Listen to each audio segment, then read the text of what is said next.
Hi everybody, welcome back to my channel, Nonstop Talking with your girl here, Vivian Liu. I've moved, so that's why there's a different background now. I'm still figuring out the bookshelves. This is not going to be the final form, or I don't think I'll ever reach the final form. But there will be a big unhaul coming to you soon. Today I'm going to be doing my favorite book tag. It's the mid-year book freak out tag.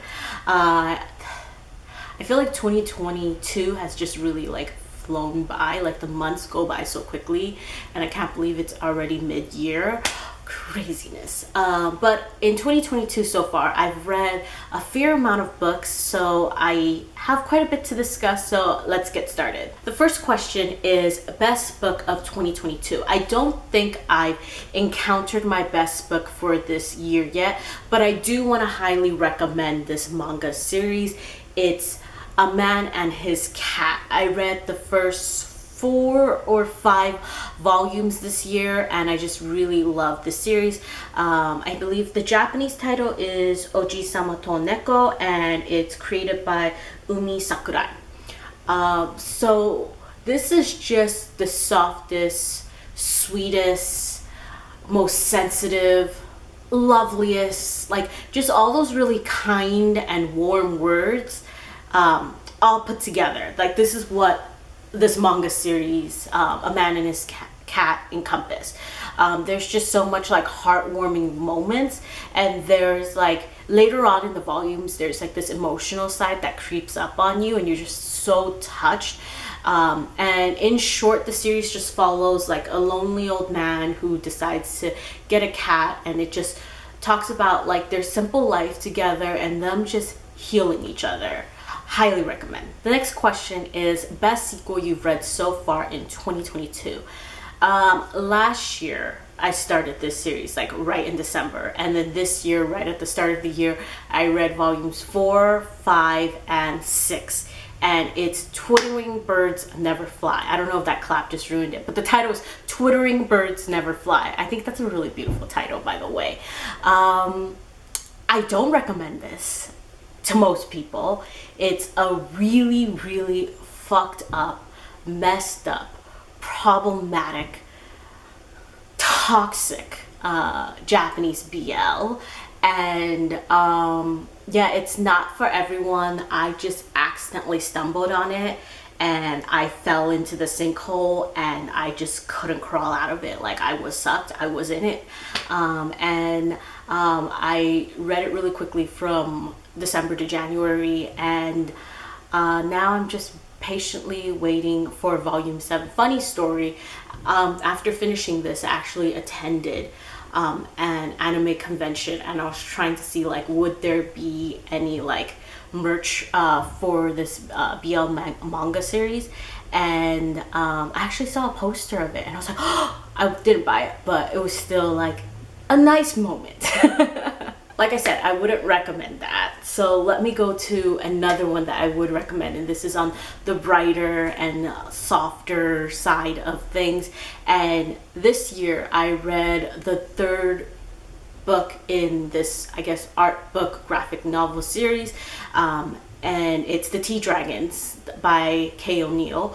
The 3rd book is Tea Dragon Tapestry, if I'm remembering all this correctly. The art is just amazing. The colors are just, it's really fitting of the mood and the theme, and it's just very warm and soft, and the characters and the relationships just have they're really endearing and heartwarming moments. So if you just need a little bit of that, I highly recommend you check this really cute series out. I think the 3rd book is the last book, but I'm not too sure. The next question is new release you still haven't read yet but want to. For me, that's definitely The Long Game. It's the 6th book in the Game Changer series by Rachel Reed.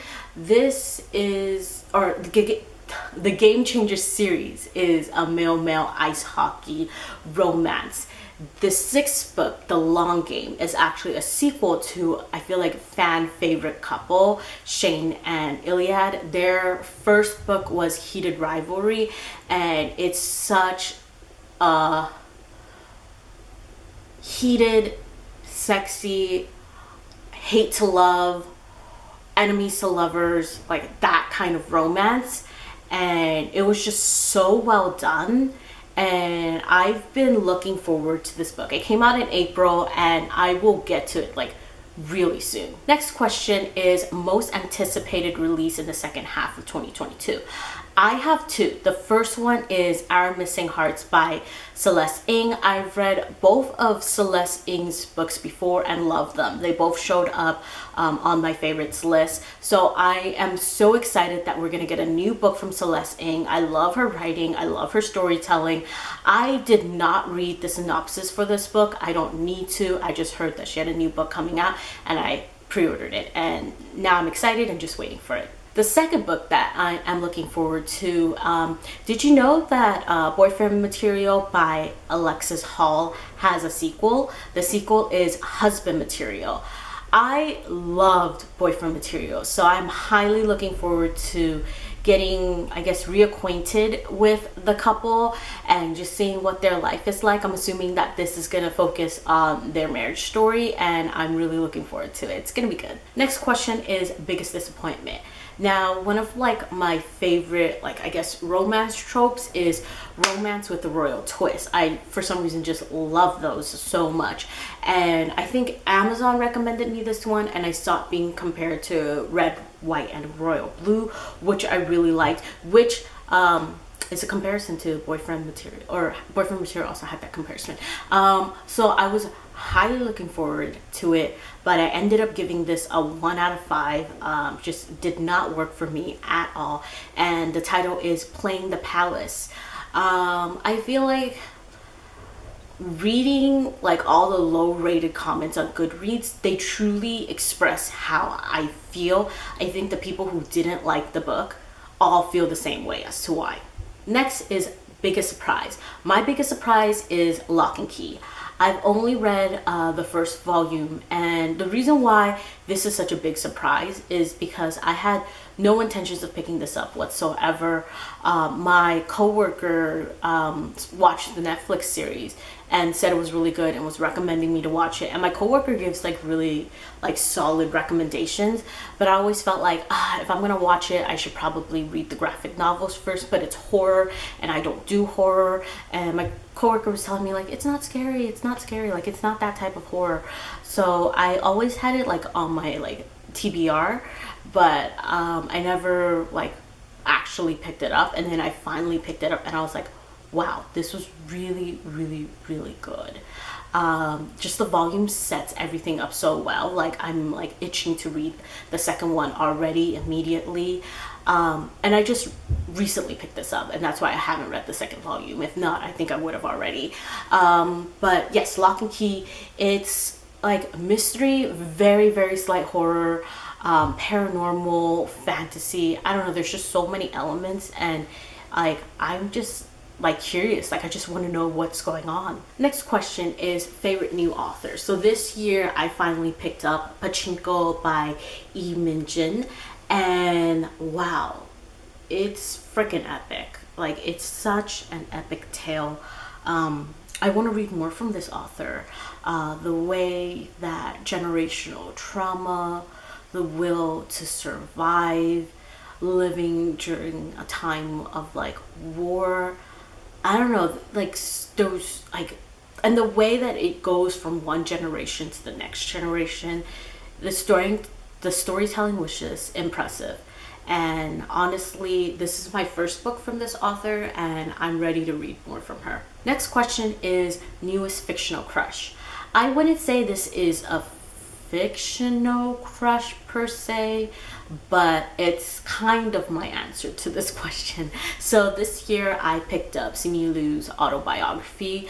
I actually picked up the audiobook, which I highly recommend because he narrates it himself. So I've seen this actor in Taken, Kim's Convenience, and Shang-Chi, and I think reading his autobiography increases the level of love and respect I have for him. It's very relatable and raw, and sometimes comedic, but very down to earth. There's like a down to earth quality to it. I think that's the relatable part. And I do highly recommend the audiobook. He sings in it briefly, he chants in it. It's excellent. He's a great narrator, and I would highly recommend it. The next question is newest favorite character. This is also an Amazon recommendation, but this was an Amazon recommendation went right. The title I'm talking about is Salad Days by Jing Shui Bian. I love this first book. It was just so pure and sweet, and I'm looking forward to picking up the second book very soon. The author just has a way with romanticizing countryside life and just having that ability to write like that sort of like pining love, or like that overprotective, watching you from the sidelines type of love. It's just really well done. And in this book, there is a main character, Jiang Shen, and he is just the fluffiest, most innocent child. And you just want to protect him from all the wickedness of the world and even the cruelties of the big city, because he is just so kind and too nice for this world, and he's so naive and innocent, and you just want to protect him. You just want to love him, and you just want to protect him, and you just wish for the best, and hopefully they won't hurt him in the second book. Next question is book that made you cry. I don't believe that I've cried this year, but I felt like this was probably one of the saddest reads so far in 2022, and it's A List of Cages by Robin Rowe. In this, we follow two, I guess, foster brothers who were separated and then reunite in high school. One of the foster brothers is like hiding a secret about his home life, and it's honestly, sometimes the world is just too wicked, too wicked. Next question is book that made you happy. This year I reread the All for the Game series, or trilogy. It consists of 3 books, Foxhole Court, Raven King, King's Men, and I still love it.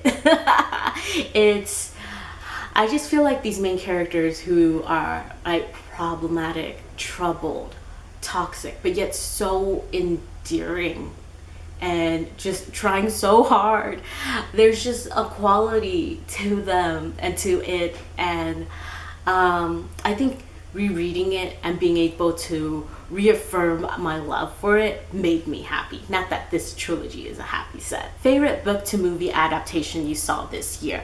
I'm gonna go out on a guess and feel like everyone else is going to have the same answer.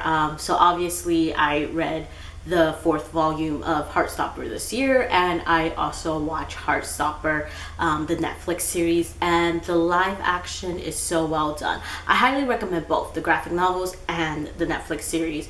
They're both great, and there was just something about the live action, I think, especially with how much you can see that the original creator was involved.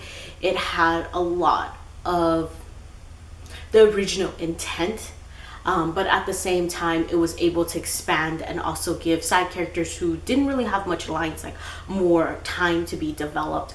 And like I said, like the graphic novel is fantastic, the Netflix series is fabulous, and they're both amazing, and I both highly recommend. But I feel like at this point a lot of people have either read or seen it already. Next question is favorite review you've written this year or favorite video you filmed this year. I really fell off on writing reviews, and I really didn't film much this year. I just haven't really been active on the blog or on YouTube, but looking at my stats, it looks like for written reviews, my most viewed was my review for the K-drama Semantic Error, and as for my most viewed video this year, which isn't saying much, it's my Asian BL drama review. I'm gonna skip the question most beautiful books I bought this year, because although I bought a lot of books this year, I don't think there's any like standout like beautiful ones. So yeah, I'm gonna skip that question and then go into like the last question, which is books you still need to read before the end of the year. There is like my physical TBR has grown so much this year. I just really need to like curb my book buying, and that's something like I always tell myself whenever like I'm online about to like online shop, like no, don't buy any more books. But then I can't help it. You know, it helps me cope in a way. Maybe one day I will film my physical TBR and just express my shame and embarrassment at how I've let it become so freakishly enormous. But yeah, maybe one day you'll see that video. We shall see. Anyways, that's it for my mid-year book freakout tag for 2022. Let me know if you've already done this tag and what are your answers to this question. Outro time. Like, comment, subscribe. See you in my next video whenever that is. Bye.